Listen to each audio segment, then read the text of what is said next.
শাদীদ।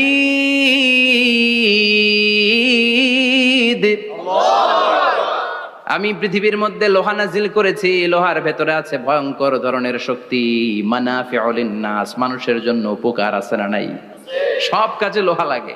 Mobile বানাবেন, লোহা লাগবে। গাড়ি, লোহা লাগবে। বাড়ি, লোহা লাগে। এই যে মাইক দিয়ে ওয়াজ করতেছি, লোহা আছে না? লোহা ছাড়া কিছুই হয় না। এই পাহাড়ের এত শক্তি যে পৃথিবীর এই থারথার করে কাঁপুনিকে বন্ধ করে দিয়েছে। হালমিন খালকিকা আসাদ্দা মিনাল জিবাল। ইয়া রব, আপনার সৃষ্টিকুলের মধ্যে পাহাড়ের চেয়েও শক্তিশালী কি কিছু আছে?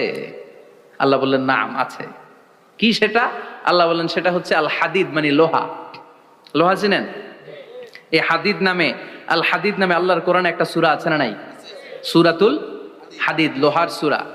ওয়া আনজালনাল হাদিদ ফীহি বাসুন শাদীদ ওয়া মানাফিউ লিন-নাস। আল্লাহ বললেন আমি লোহাকে নাজিল করেছি,